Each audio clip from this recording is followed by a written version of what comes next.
Welcome to another deep dive. Today, we're going to be tackling a topic that I think is absolutely fascinating. Superconductivity. It's pretty mind-blowing stuff. It really is. So, for folks who might not be as up on their physics, we're talking about that phenomenon where electricity can flow with zero resistance. With a perpetual motion machine, but for electrons. Exactly. And the reason we're diving into this today is a recent article from SciTech Daily that caught our eye. Rewriting the rules. Scientists discover new superconductor with unconventional properties. That's the title. And it really suggests that, maybe some of our core assumptions about how superconductivity works might need a little rethinking. It's really pushing the boundaries of what we thought was possible. So before we get too far down the rabbit hole, can you give us just a super quick refresher on what superconductivity is and why it's been such a hot topic for, forever in physics? Sure. So at its most basic level, superconductivity is a state of matter where certain materials, under very specific conditions, will completely lose all electrical resistance. So imagine a wire where the electrons can just flow freely, no friction whatsoever. It's like a physicist's dream come true. Yeah. And it's not just theoretical. We actually see superconductors at work in certain applications already. Yeah. Like where? What are some of the real-world examples of superconductors being used today? Well, one of the most well-known is in MRI machines. Oh, right. In hospitals. Exactly. The powerful magnets that make those detailed images possible rely on superconducting materials. Because they need those super strong magnetic fields. Exactly. And we're also starting to see superconductors used in things like maglev trains. Ah, yes. The super fast trains that kind of float above the track. Right. They achieve those incredible speeds thanks to superconducting electromagnets. And there's a lot of buzz about using superconductors for power transmission too, right? Oh, absolutely. Imagine being able to transmit electricity across vast distances with virtually no loss of energy. That would be revolutionary for renewable energy and everything. It would be a game changer, for sure. But there's a big catch. And it's the reason we don't see superconductors in our everyday lives yet. Okay, I think I know where you're going with this. It's the temperature, right? You got it. The vast majority of superconductors only work at extremely low temperatures. We're talking near absolute zero. Brr. Like colder than space? Pretty much. And creating and maintaining those temperatures is incredibly energy intensive and expensive. It's not practical for widespread use. So that's been the big challenge, finding materials that can superconduct at more practical temperatures. Exactly. Imagine if we could find a material that superconducts at, say, 77 Kelvin. Which is? The temperature of liquid nitrogen. Liquid nitrogen is readily available and relatively cheap. So finding a room temperature superconductor would be the holy grail. It would unlock incredible possibilities. And that brings us to this new discovery out of Tokyo Metropolitan University. Right, this new superconductor they've created. But what makes it unconventional? What sets it apart from what we've seen before? Well, for starters, it's made from a combination of iron, nickel, and zirconium. Interesting. And they arrange those elements in a very specific way. It has a particular crystal structure. Exactly. And here's the thing. None of those elements on their own exhibit superconductivity. So it's like the magic only happens when you combine them in this very precise recipe. It's like a scientific alchemy. And the way this new material behaves tells us it doesn't follow the traditional rules of superconductivity. Right. It doesn't really fit into what we call BCS theory, which is what explains how most conventional superconductors work. So what clues are there that this thing is breaking the mold? Well, for one thing, it exhibits what we call a dome-shaped phase diagram. A dome shape. What does that even mean? Think of it like a graph. As you change the ratio of iron to nickel in the material, the temperature at which it becomes superconducting rises, then peaks, then falls again. Ah, like a hill or a dome shape. Precisely. And that's a hallmark of what we call unconventional superconductivity. It suggests that something different is happening at the atomic level. Like a secret pathway to superconductivity that we didn't even know existed. It's possible. And there's another twist that makes this discovery even more intriguing. Okay, now you've got me really curious. This new superconductor, it incorporates nickel. And nickel is, notably, a magnetic element. Is there a connection there between magnetism and this unconventional superconductivity? That's what researchers are really excited about. Unconventional superconductivity is often found in materials that have magnetic properties, and this new discovery seems to reinforce that link. I see. So is it possible that magnetism is playing a role in how this new material achieves superconductivity? Well, they observed a magnetic transition in the nickel zirconide, which suggests a strong connection between magnetism and the emergence of superconductivity. So magnetism might be the secret ingredient in this new recipe for superconductivity. It's looking more and more likely. And that's what makes this discovery so groundbreaking.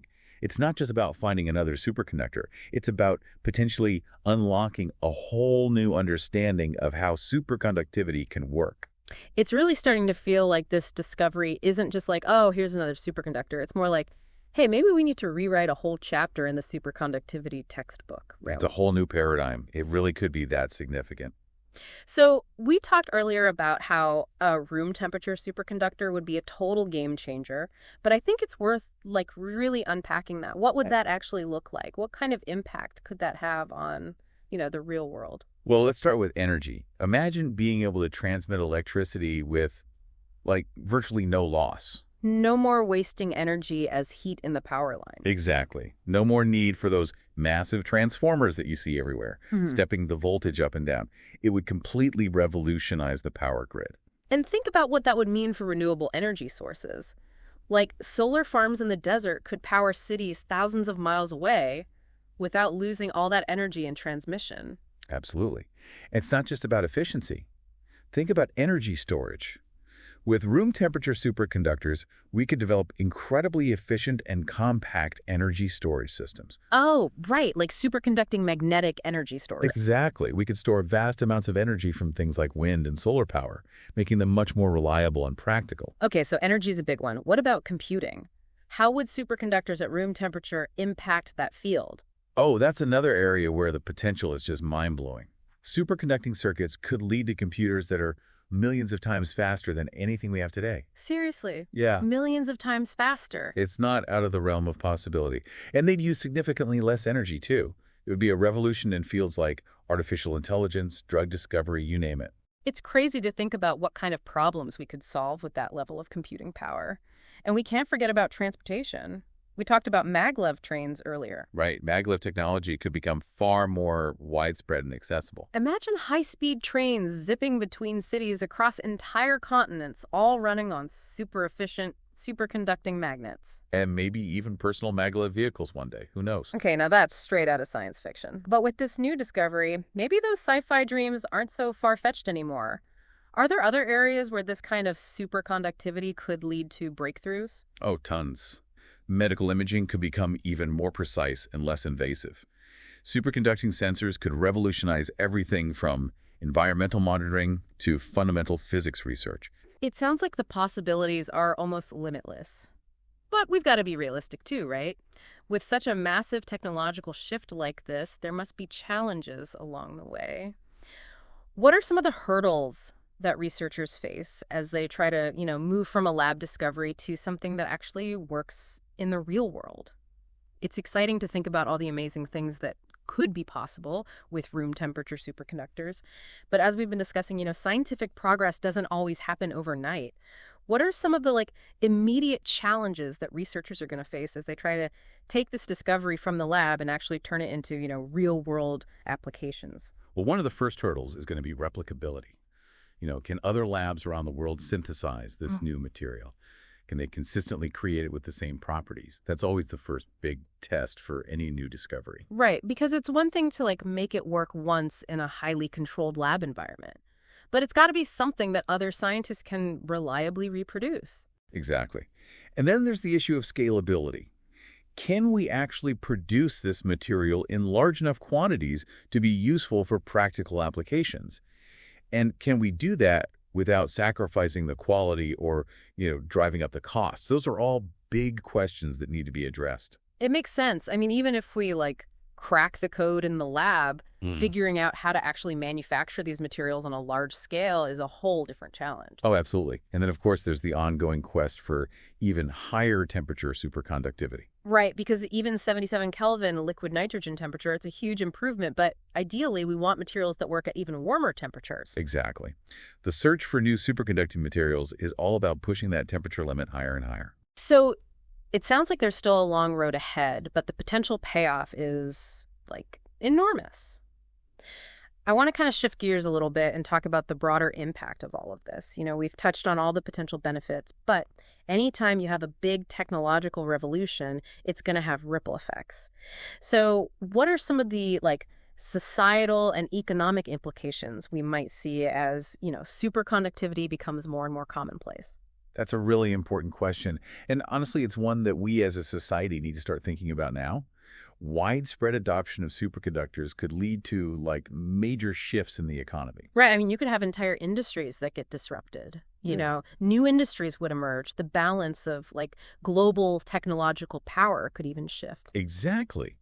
And those changes need to be managed carefully. We need to be prepared for them. It's almost like, remember back in the early days of the internet, people knew big changes were coming, but it was really hard to predict exactly how things would unfold. It's a great analogy. And just like with the internet, we need to think about issues like accessibility and equity with superconductor technology. Will the benefits be shared fairly? Or will we see a growing gap between the haves and the have-nots? Right, because we've seen time and time again how new technologies can sometimes exacerbate existing inequalities, and we need to be proactive in addressing those issues. Absolutely. And of course, there are ethical considerations too. How do we ensure that this technology is developed and used responsibly? Could there be unintended consequences that we haven't even thought of yet? These are tough questions, but they're questions that we have to be asking. I think this is exactly the kind of conversation that we need to be having. Right? It's not just about celebrating the scientific breakthrough. It's about really engaging in a thoughtful discussion about how this technology is going to impact our world. I completely agree. Scientific progress doesn't happen in a vacuum. It's always intertwined with these societal, economic, and ethical considerations. And understanding those connections is essential if we want to make sure that advancements like this one truly benefit humanity as a whole. Well, this has been a really fascinating deep dive. We've covered a lot of ground today. We've talked about the science behind this new superconductor, explored the potential applications, and even discussed some of the challenges and ethical implications. Any final thoughts for our listeners as we wrap things up? I think if there's one thing to take away from this, it's that science is a constant journey of exploration and discovery. And this new superconductor is a perfect example of that. It's a testament to human ingenuity and a reminder that there are still so many mysteries out there waiting to be uncovered. That's a great point. So to all our listeners out there, stay curious, keep exploring, and who knows, maybe you'll be the one to make the next big scientific breakthrough. Thanks for joining us on this deep dive.